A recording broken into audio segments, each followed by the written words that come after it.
살아계신 하나님 아버지, 감사와 찬송과 영광을 올려드립니다. 아멘. 오늘도 귀한 생명을 허락하시고 복된 새날을 허락하시고 하나님의 은혜의 보좌 앞으로 저희를 불러주셔서 찬송케 하시고 기도를 드리게 하시고 하나님의 말씀을 전하고 들을 수 있는 은혜를 주시니 아버지 감사합니다. 아멘. 오늘 하루라는 시간을 주셨고 생명과 건강을 주셨으니 오늘 주시는 생명의 양식이요 진리의 말씀을 따라 하루를 살아갈 때에 말씀에 순종하게 하시고 내 뜻과 내 기분과 내 감정이 아니라 하나님의 뜻과 하나님의 말씀과 진리를 따라 살아가는 복된 한 날이 되어지도록 주여 은혜 내려 주옵소서. 아멘. 이 시간 하나님 앞에 나온 저희들 모두에게 진리의 성령께서 임마누엘로 함께하여 주시고 저희들의 입술과 눈과 귀와 마음과 온 몸을 주장하셔서 온전히 하나님께 집중하고 하나님의 음성에 하나님의 말씀에 귀를 기울이는 시간 되도록 이 시간을 주장하여 주옵소서. 아멘. 예수 그리스도 이름으로 축복하며 기도 올리옵나이다. 아멘. 아멘. 자, 15장입니다. 요한계시록 15장은 16장에서 시작되는 그 일곱 대적 재앙의 서론격이라고 할 수 있습니다. 그래서 이제 일곱 대적 재앙이 이제 시작이 되는데 16장부터 그 서론격으로 이제 설명을 하시는 내용인데 그 사도 요한이 본 환상을 이야기를 하는데 여기서 이제 모세의 노래, 어린 양의 노래라는 표현이 나와요. 그러니까 모세 하면은 뭐 생각나는 게 여러 가지가 있겠습니다만 그래도 출애굽의 리더였고 출애굽 사건을 빼놓을 수가 없고 출애굽은 어린 양의 노래, 모세의 노래를 왜 어린 양의 노래와 빗대느냐? 어린 양은 예수 그리스도의 노래인데 결국 출애굽은 인류 구원의 역사의 상징인데 출애굽으로 시작돼서 예수 그리스도로 끝나는 구원 사역의 전 기간을 노래하고 있다 이렇게 보시면 됩니다. 그래서 모세의 노래, 곧 어린 양의 노래라고 표현을 하고 있는 거예요. 자, 그래서 오늘 그 일곱 대적의 재앙의 서론격인 15장 1절부터 8절까지인데 8절인데 한 절씩 보시면서 오늘 본문에서 주시는 말씀을 성령의 인도하심을 감동을 받도록 하겠습니다. 1절입니다. 하늘에 크고 이상한 다른 이적을 보매 일곱 천사가 일곱 재앙을 가졌다. 일곱 인, 일곱 나팔에 의해서 이제 일곱 대적 재앙이 시작되는데 일곱 천사, 일곱 재앙 뭐 서론의 앞에서도 계속 말씀드린 대로 일곱은 완전수다. 그래서 결국 완전한 하나님에 의한 완전한 재앙을 말하는 겁니다. 완전한 재앙이 이제 시작되는데 곧 마지막 재앙이다. 이렇게 얘기해요. 그러니까 일곱 인, 일곱 나팔, 일곱 대접 재앙이 이제 곧 시작된다는 거예요. 근데 중요한 건 이제 마지막 재앙이에요. 자, 그러면 마지막 재앙이라는 표현을 썼어요. 마지막이 있다는 건 뭐가 있다는 거예요? 시작이 있다는 거죠. 마지막이 있다는 건 시작이 있다는 거예요. 그러면 하나님께서 한 번의 재앙으로 끝내실 수 없는 분이 아닌데 왜 그렇게 하셨다고요? 돌이킬 기회를 주시고 회개할 시간을 계속 주시거든요. 앞에서 우리가 계속 봤잖아요. 자연계에만 영향을 미치다가 인간 3분의 1 점점 이렇게 폭이 넓어지고 있고 점점 강해지고 있고 점층적으로 하나님이 굳이 예고편처럼 그렇게 하실 이유가 없어요. 능력도 없으신 분이 아닌데 그럼 왜 그렇게 하시냐? 이유는 하나야. 하나님의 긍휼이고 회개할 기회를, 깨달을 수 있는 기회를, 유턴할 수 있는 기회를 주시고 있는 거예요. 그것밖에 없어요. 하나님의 은혜요, 긍휼입니다. 그럼 계속 말씀하심이 있다는 거지. 이걸 개인으로 보자면 하나님이 계속 성령께서 계속 노크를 해. 너 그러면 안 된다. 돌이켜라. 너 그러면 안 된다. 돌이켜라. 말로 하시다가 말씀으로 하시다가 안 되면 어떻게? 여러 가지 사건과 여러 가지 일로 이제 사인을 주시죠. 그렇게 하시는 이유는 뭐냐? 우리를 사랑하시니까. 아마 개인적으로도 다 그런 경험들이 있으실 텐데, 지금 요한계시록에 나오는 이거는 지금 전 인류를, 우주를 상대로 하시는 거기 때문에. 근데 개인적으로 봐도 이렇게 점층적으로 하나님이 이렇게 좀 건드시는 게 있었단 말이죠. 저도 그렇고. 그 이유는 돌이키라는 거예요. 회개하라는 거예요. 결단하라는 거예요. 그런 시간을 충분히 주시고 있어요. 자, 그래서 회개와 전도, 회개와 상급, 회개와 하나님의 말씀을 이룰 수 있는 거는 하나님의 진노가 다하기까지만 가능합니다. 지금 마지막 재앙이라 했잖아요. 거기까지만 가능한 거예요. 자, 우리가 오늘 하루를 또 하나님이 허락하셨는데, 오늘 하루 또 왜 주셨느냐? 회개할 거 회개하고, 돌이킬 거 돌이키고, 변화할 거 변화해서 이제는 주의 주신 사명대로, 나를 이 땅에 보내신 이유와 목적대로 그렇게 살아가기를 원하시는 거죠. 각 사람마다 주신 사명이 다르겠지만 큰 틀에서는 똑같다. 하나님의 나라와 영혼 구원을 위한 이 큰 틀에서는 똑같아요. 그거를 어떻게 어느 분야에서 내가 가진 달란트로, 나에게 주신 달란트로 내가 있는 자리에서 어떻게 이루어 갈 거냐, 이것만 다를 뿐이지 크게는 똑같다는 거예요. 자, 마지막 재앙입니다. 이제 마지막까지 왔어요. 하나님의 진노가 이것으로 마친대요. 이제 진짜 끝이 오는 거죠. 자, 사도 요한이 보니 불이 섞인 유리바다 같은 것이 있고, 여기서의 유리바다는 앞뒤 전후 문맥상 모세의 노래가 나오는 걸로 봐서 홍해바다를 상징한다라고 볼 수 있습니다. 짐승과 그의 우상과 그의 이름의 수를 이기고 벗어난 자들이 유리바닷가에 서서 하나님의 검은고를 가지고 하나님의 종 모세의 노래, 어린 양의 노래를 부른대요. 자, 짐승과 그의 우상과 그의 이름의 수를, 앞에 나오는 666, 그 짐승의 표를 받지 아니하고 이기고 벗어난 자들, 믿음으로 이기고. 근데 믿음으로 이기는 게 짐승의 표를 안 받으면 거의 살지 못하고 거의 순교하는 거죠. 거의 순교하는 거죠. 믿음을 끝까지 지킨 자들이 유리바닷가에 서서 하나님의 검은고를 가지고 하나님의 종 모세의 노래, 곧 어린 양의 노래를 부릅니다. 자, 모세의 노래는 앞에서 말씀드린 대로 출애굽 구원 받은 후에, 출애굽을 한 후에 모세가 하나님께 영광을 돌렸던 걸 얘기하는 거거든요. 그리고 어린 양의 노래는 예수 그리스도를 통해 구원받은 이들이 부르는 노래란 말이에요. 그래서 그러니까 하나님의 구원의 프로젝트는 출애굽이 이미 모형이라면 세상에서부터 불러낸 성도들을 끌어낸단 말이에요. 그게 그때로부터 시작이 돼서 예수 그리스도로 완성이 되는 구원 프로젝트인데, 자, 구원받은 이들이 짐승의 수를 이기고 우상과 짐승에게 절하지 않고 믿음을 끝까지 지킨 자들이 부르는 노래, 그 노래가 어떤 노래냐? 주 하나님 곧 전능하신 이시여 하시는 일이 크고 놀라우시도다. 만국의 왕이시여 주의 길이 의롭고 참되십니다. 주여 누가 주의 이름을 두려워하지 아니하며 영화롭게 하지 아니하오리이까. 오직 주만 거룩하시나이다.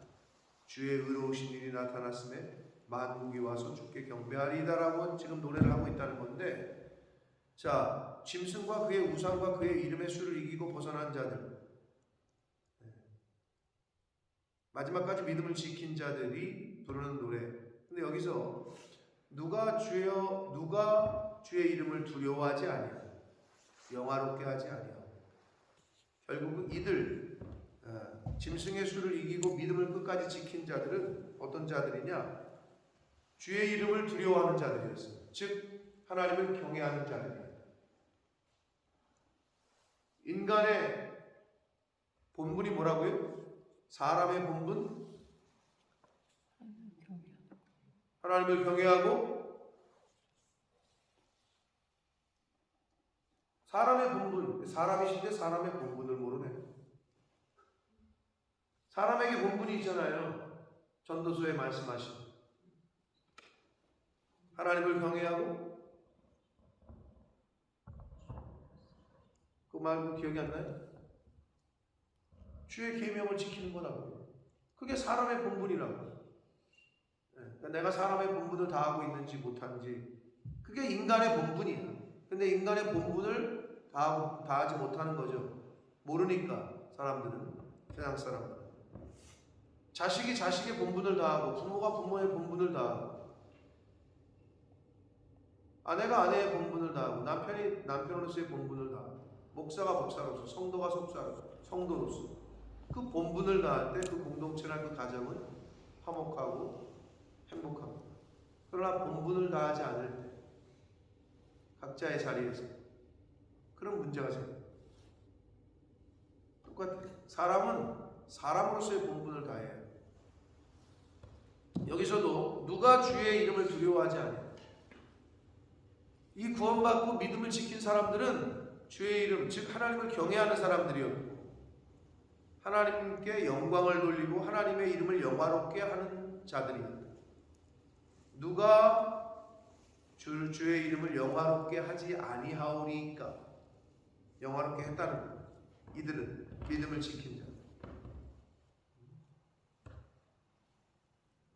자식이 부모님의 이름에 먹칠을 하는 게 아니라 부모님의 이름이 영화롭게 높여지고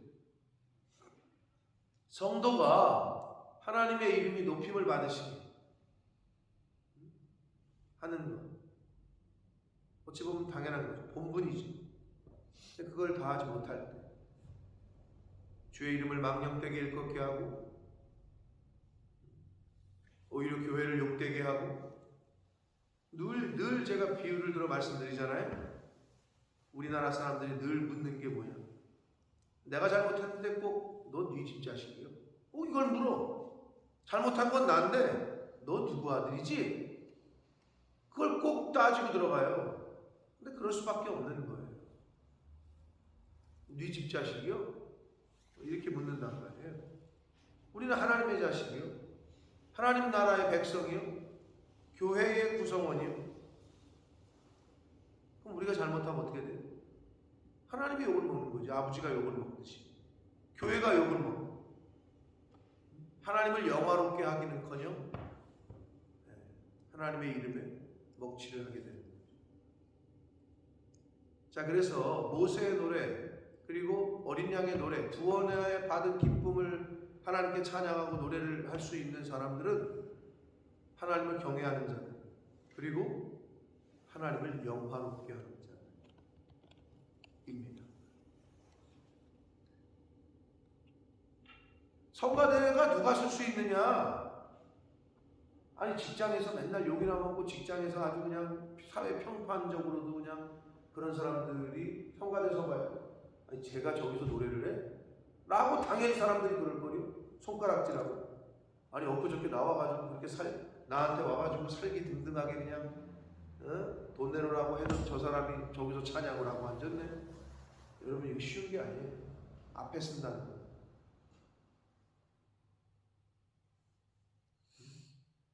쉽지가 않아요.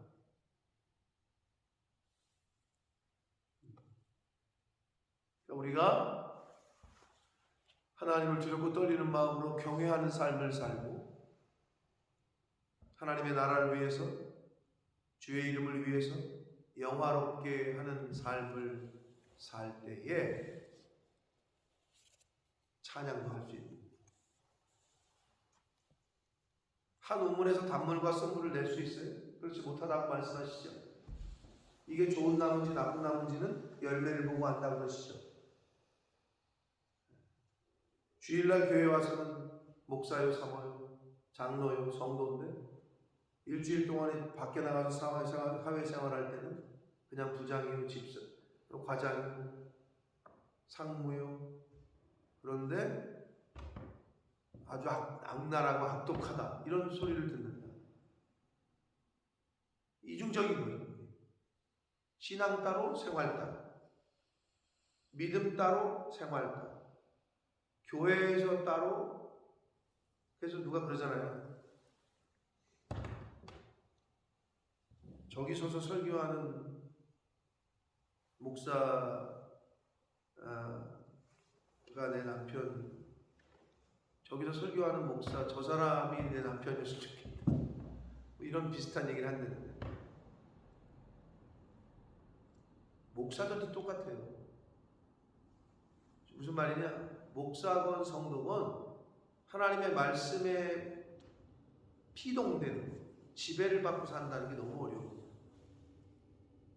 내 육신의 옛사람이 주인 돼서 살 때가 너무 많은 거죠. 그러니까 그거를 보는, 여기서는 하나님의 말씀을 전하는데 집에서는 세상의 기준으로 말하고 생각하고 행동하니까 이게 상충되니까 왜 다르냐 이거지. 그 다른 간극을 좁혀가는 게 신앙생활이다. 은혜 받은 대로, 말씀을 들은 대로, 배운 대로 생활해 나가는 게 신앙생활. 그게 이 땅에서 해야 될 우리의 삶의 자세요. 고쳐나가야 될 내 모습이라는 거예요. 근데 이 간극을 못 좁히면 하나님의 이름을 영화롭게 하기는커녕 전도가 되기는커녕 전도의 문이 막히죠. 그래서 여러분 이렇게 되는 거예요. 너가 교회를 다녀? 그럼 속으로 야 나도 한번 너 따라 다녀봐야 되겠다 이래야 되는데 네가 다니는 교회는 나는 안 나간다. 이런 소리를 듣는다. 그럼 이건 이제 생각해 봐야 되는 거죠. 누구나가 마찬가지. 그래서 여기서 모세의 노래, 어린 양의 노래를 부르는 이들이 하나님의 은혜를 받고 짐승의 수를 이기고 우상과 짐승에게 우상 숭배하지 않고 그를 이긴 자들인데 결국은 구원받은 자들인데 이 구원받은 자들은 누구냐? 하나님을 경외하는 자들, 하나님의 이름을 영화롭게 하는 자들이라는 거예요. 5절 봅니다. 또 2일 후에 내가 사도 요한이 보니 하늘에 증거 장막의 성전이 열리며, 자 장막절, 초막절, 유대의 이스라엘의 3대 절기 중에 근데 왜 그냥 장막이지 왜 증거 장막이라고 했을까요? 장막은 장막인데 이게 이 증거 장막이 무슨 장막을 말하는 거예요? 하나님의 성전을, 그 당시에는 성전이 없었으니까 하나님의 임재가 있는 장막을 말하는 거잖아요. 성막. 근데 왜 증거 장막이냐? 언약궤라고 표현하셨는데 언약궤라는 표현 말고 다른 말이 뭐예요? 구약 성경에 나와요. 증거궤. 증거궤. 그래서 증거 장막이라고 하는 거예요. 언약궤가 하나님이 존재한다는 증거가 있다는 거죠. 그래서 증거 장막이야. 그러면 오늘날로 말하면 교회가 그건데, 성전인데 우리 교회가 증거 장막입니까? 증거 장막이려면 어떻게 해야 돼? 하나님이 임재해야 되고 나아가서 저와 여러분이 하나님의 증인이 돼야 돼. 증거 장막이라고 해서 들어가 봤더니 증인들이 하나도 없네. 증인들이라고는 하나도 안 보이고 어서 악랄한 인간들만 있네. 그러면 그거는 뭐 교회가 아닌 거죠. 아니 증거 장막이면 그 안에 증인이 있어야 되잖아. 그렇잖아요. 증인들이 있는 곳이 교회잖아요. 부활의 증인이 있는 곳, 구원의 증인이 있는 곳, 그런데 부활을 전하지도 않고 구원도 전하지도 않고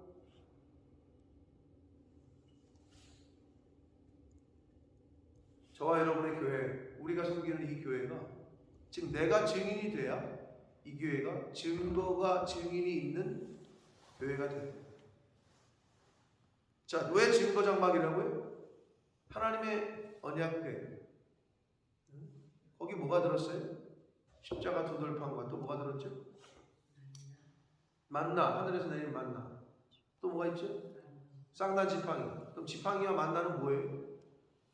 하나님의 지팡이 뭘로? 지팡이가 뭐야? 하나님의 인도를 상징하고. 뭐 홍해 바다를 가르고 만나는 광야 시절에 하나님이 먹이시고 입히신 증거잖아요. 그러니까 증거, 하나님을 증거하는 거가 들어있기 때문에 증거궤라고 했던 거거든요. 십자가 돌판, 내가 너희들에게 준 언약, 그래서 언약궤라고 얘기하는데, 그럼 교회 안에 오늘날로 말하면 교회 안에 증인들이 있어야 되는 거지. 이 저분이 교회를 다녀? 역시 저 사람 교회 다니는 사람 맞았구나. 이렇게 증인으로서의 평판을 우리가 세상으로부터 들어야 되는데, 야, 저 인간이 교회를 다녀? 뭐 이렇게 되면은 안 되는 거죠.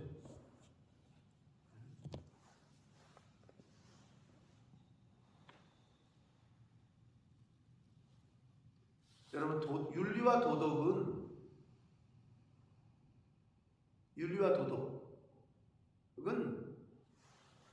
영적 생활의 아래에 있는 거예요. 무슨 말이냐? 포함하는 거예요. 영적 생활을 한다고 하는데 윤리 도덕은 개차반이야. 이건 맞지가 않는 거예요. 이걸 다 포함하고 있는 거예요. 세상 사람들은 영적 생활을 모르기 때문에 윤리 도덕적인 측면을 봐요. 자기네들이 볼 때. 그러면 저 사람 윤리 도덕적으로 저런 맨날 거짓말하고 회사에서 삥 뜯고 뇌물이나 받는 사람인데 교회 와서 거룩하게 찬양하고 있어. 이건 다 맞지가 않는 거지. 윤리 도덕은 이거의 영적 생활이 더 상위예요, 상위. 그러니까 이걸 포함하고 있는 거 당연히 오토매티클리. 근데 이게 안 되는데 이 생활을 하고 있다고 말한다. 그럴 수가 없다는 거예요. 차라리 안 나오는 게 전도의 문이 막히지 않는 거죠. 교회 안에는 그래서 증인들이 있어요. 증인. 구경꾼이 아니라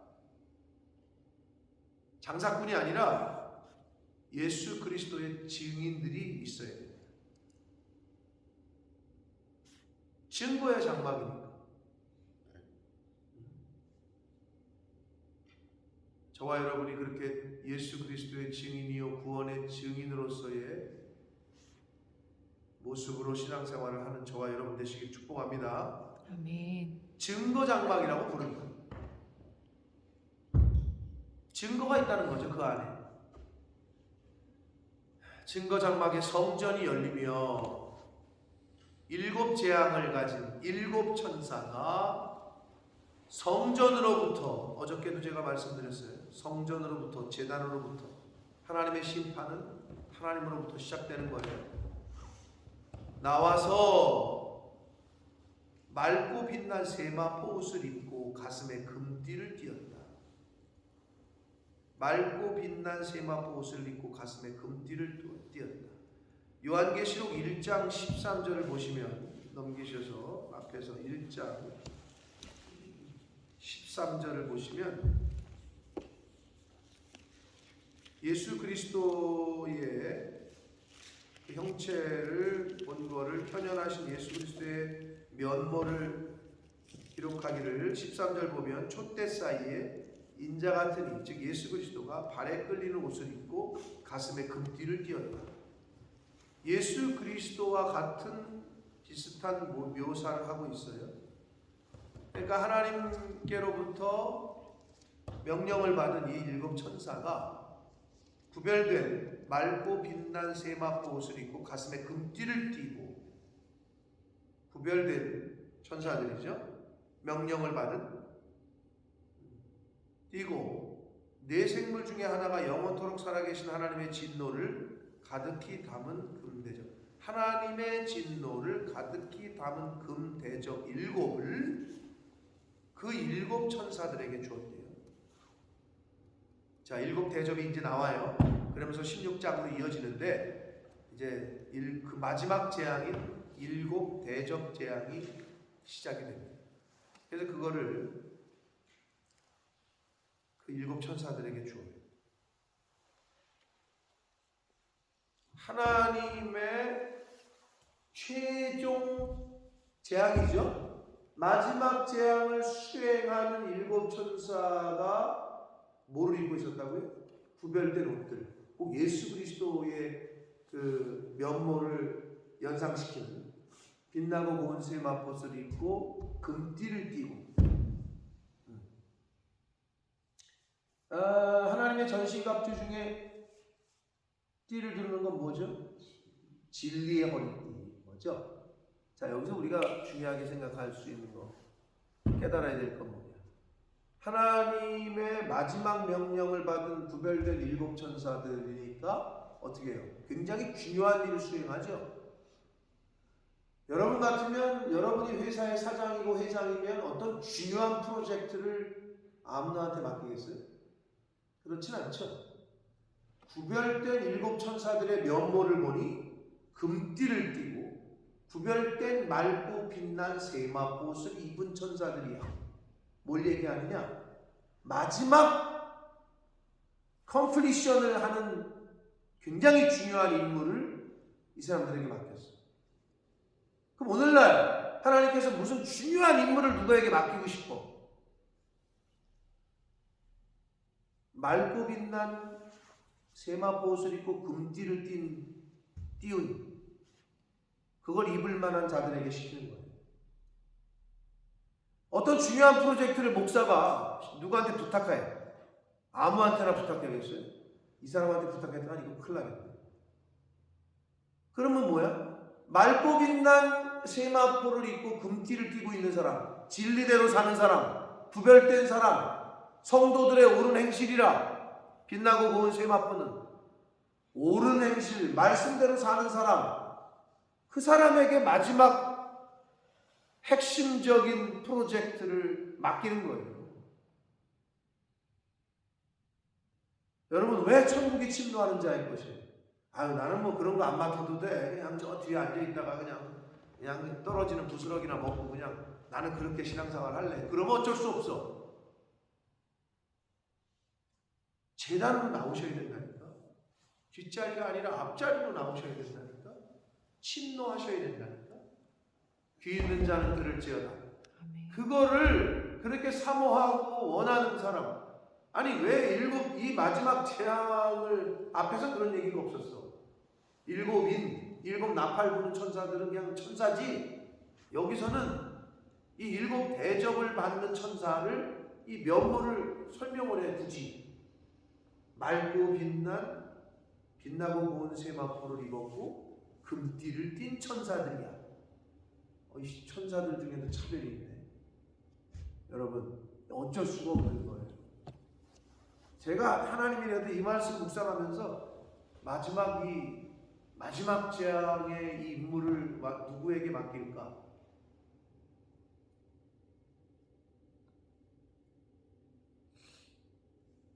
저와 여러분이 신앙생활 할 때 결국은 왜 요셉이 안 되고 다니엘이 안 되고 다윗이 안 되느냐?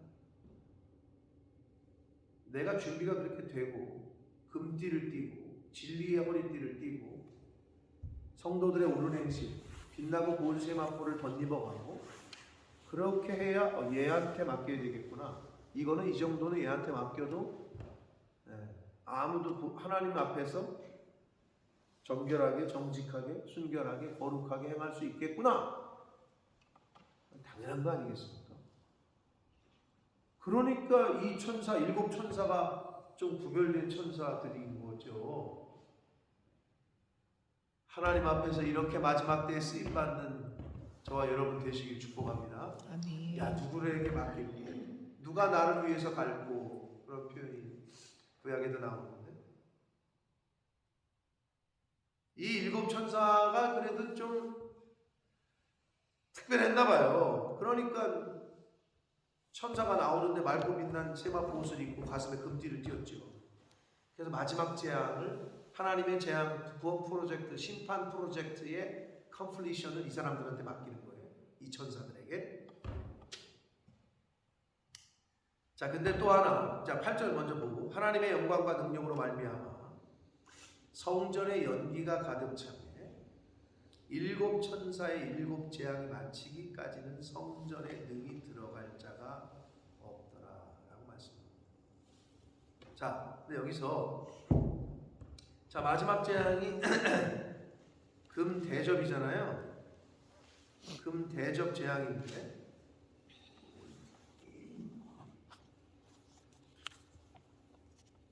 자 8장에 봤을 요한계시록 8장에 우리가 봤을 때 금 향로를 가지고 많은 향을 받았다. 이는 성도들의 기도와 합하여 금 제단 앞에 드리고자 함이라 나오잖아요. 이 대접은 그 구약시대 그 성막에서 쓰이는 기구 중에서 성경에서는 어떻게 상징이 되냐면 하나님 앞에 성전에 올려드리는 금 대접, 금 촛대 올려드리는 기도, 성도들의 기도와 관련이 있거든요. 여기서 하나님의 마지막 진노를 담은 그 재앙의 도구로 첫 번째는 도장이잖아요. 도장 인친다는 거. 두 번째는 나팔을 쓰셨잖아요. 근데 그 많은 것 중에 대접을 쓰셨어요. 뭐를 여기서 비유적으로 우리가 교훈받을 수 있냐면 마지막 재앙 하나님의 그때와 시는 알 수 없으나 여러분 고난이 심해지고 환난이 극하면 믿는 성도들은 뭐 할까요? 하나님을 믿고 말씀을 이미 들은 사람들은 고난이 심해지고 환난이 극해지면 뭐를 할까요? 기도하겠죠. 그 기도가 계속 극해지면 더 강해지겠죠. 하나님 앞에 부르짖고 그게 쌓일 대로 쌓여서 하나님 앞에 올라가서 이제 꽉 차면 그때 마지막 재앙이 시작됩니다. 라는 상징적. 금 대접은 성도들의 기도와 관련이 있어요. 대접, 기구 중. 그러니까 우리 믿는 사람들은 우리가 뭘 할 수가 없어요. 세상을 대적하거나 뭐 이럴 수가 없어요. 마지막 때. 그래서 마지막 때 요한계시록에 지금 나오는 것 중에 어제 말씀에도 나왔습니다만은 야 너네가 마지막이 되면 성령의 검으로 막 잘 싸워라. 싸워서 그 마귀 새끼들 다 죽여라. 이런 내용은 어디도 없어. 뭐 하래? 인내하래. 성도들의 인내하래. 그러니까 마지막 심판 때에는 믿음을 꽉 붙잡고 인내하는 것밖에 없는 거예요. 우리가 싸워서 이길 수도 없거니와 그런 게 하는 거를 우리한테 시키지 않으셨어. 굳건히 믿음을 붙잡고 인내하라.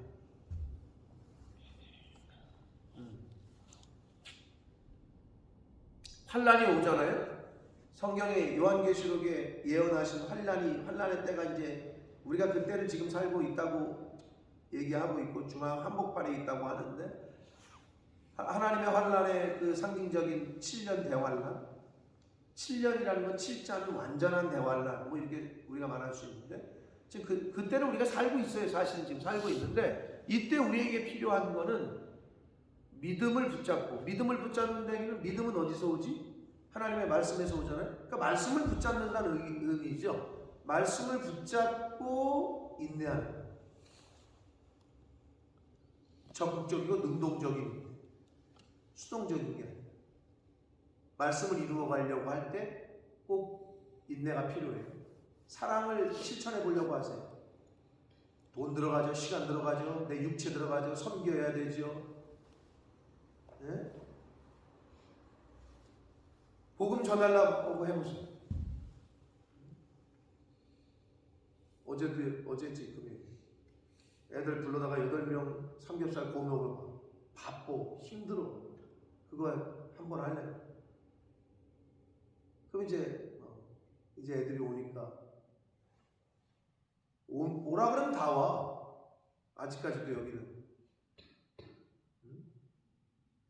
그거 하려면 어떻게? 돈 들어가죠? 시간 들어가죠? 힘들지. 안 하면 안 해도 돼. 근데 뭐야? 이걸 왜 해? 능동적인 인내의 자리로 들어가는 거지. 안 하면 참을 게 없어요. 근데 주의 일을 힘쓰잖아요. 말씀을 지키려고 복음을 전하려고 애쓰잖아요. 그러면 능동적이고 내 적극적인 인내의 자리로 내가 들어가는 거야. 수동적인 게 아니라. 말세에는 그거를 하면 살아야 된다는 거예요. 여러분, 전도하고 복음 전파하고 영혼 구원하는 데 관심이 없으면 그냥 나 혼자 교회 왔다가 예배드리고 갔다가 이거만 하면 절대 어려운 거 별로 없어요. 참을 게 뭐가 있어. 그 중에 하나 우리가 능동적으로 그래도 뭐 수동적이라고 해나? 능동적일 수 있는 게 애들을 위해서 밥을 한다. 힘들지. 일찍 나와서 일해야 돼. 그게 복입니다. 아멘. 아멘. 복이에요. 그게. 아니 건강 안 주시면 나와서 일할 수 있어요? 그게 복이라니까. 그 일에 동참하는 게 복이다. 자, 그래서 마지막 제안은 성도들의 기도와 관련이 있어요. 당연히 환란이 극해지면 성도들은 하나님 앞에 호소하고 신원하고 기도하겠죠. 그래서 그냥 하나님이 선택하신 게 아니야. 7인 친다는 거 도장이라고 그랬어요. 자, 그 다음에 나팔 부는 거, 그 다음에 대접. 이게 다 왜 하나님이 이런 걸 선택하셨겠어요? 상징적으로 의미가 있습니다. 자, 내일 주일 말씀과 월요일 말씀 영상으로 7 대접의 재앙의 말씀을 이제 전할 텐데 잘 보시고, 거의 요한계시록이 어느덧 시작한 게 엊그제 같은데 거의 마지막으로 가고 있어요. 거의 끝나가고 있어요. 다시 한번 우리가 자세하게 그래도 한 절씩 읽어가면서 지금 하고 있는 건데, 마지막까지 요한계시록의 말씀에 우리가 집중해서 잘 듣고, 자, 오늘 주신 말씀들 중에 어린 양의 노래, 모세의 노래, 구원받은 사람들의 이 찬양, 이들은 어떤 사람들이었느냐? 주의 이름을 경외하는 자들이었고 영화롭게 하는 자들이었다 라는 걸 명심하시고, 증거의 장막에는 증거궤가 있듯이 오늘날 증거의 장막이라고 할 수 있는 교회 안에는 누가 있어야 된다? 증인들이 있어야 되고 하나님을 믿는 증거들이 나타나야 된다. 예수 믿는 사람다운 증거가 우리 교회에서 많이 나타나고, 저와 여러분이 증인이 돼서 증인이 아닌 사람들, 하나님을 모르는 이들, 복음을 모르는 이들이 교회에 왔다가 여기가 하나님의 집이네, 저 사람이 교회 다녔네, 여기 보니까 증거가 있네, 세상과 다른 증거, 세상과는 다른 하나님 나라, 하나님이 계신 증거, 천국 복음이 있는 증거가 있는 우리 교회가 될 수 있도록 저와 여러분이 증인의 삶을, 부활의 증인이요 복음의 증인으로서의 삶을 사는 저와 여러분이 되시기를 예수 그리스도 이름으로 축복합니다. 아멘. 살아계신 하나님 아버지, 감사와 찬송과 영광을 올려드립니다. 아버지 감사합니다. 생명을 연장시켜 주시고 귀한, 금보다도 귀한 시간을 허락하셨고, 또 영생의 말씀인 진리의 말씀을 허락해 주시고 듣게 해 주시니, 깨닫게 하시니 아버지 감사합니다. 아멘. 아버지, 교회는 아버지의 집이라고 했습니다. 그러면 세상 사람들이 교회에 들어왔을 때 하나님을 느껴야 돼요. 하나님을 믿는 증인들이 있는 곳인데, 교회에 들어왔을 때 천국에 대한 증거와 증인들이 보여져야 할진데, 아버지, 우리 교회가, 그리고 내가 과연 증인으로서의 삶을 살고 있는지, 우리 교회의 천국 하나님의 나라의 증거들이 보여지는지, 나 스스로를 점검케 하시고 내가 섬기는 이 교회가 세상에서 봤을 때 하나님이 임재하시는 곳, 증인들이 많이 있는 곳, 천국의 증거가 존재하는 곳, 그곳이 될 수 있도록 또 내가 그렇게 살 수 있도록 주님 은혜 내려 주옵소서. 아멘. 아버지, 이 말세 지만에 성도들이 하나님 앞에 눈물로 호소하고 기도할 때 주님. 하나님이 그 기도가 찼을 때 마지막 재앙인 일곱 대접의 재앙을 내리신다 하셨습니다. 아버지, 나라를 위하여, 몸된 교회를 위하여, 영혼 구원을 위하여, 하나님의 구원의 그 프로젝트를 위하여 늘 기도함으로 하나님께 기도하고 영적으로 깨어있는 저희들 모두가 되도록 주여 은혜 내려 주옵소서. 아멘. 예수 그리스도 이름으로 축복하며 기도 올리옵나이다.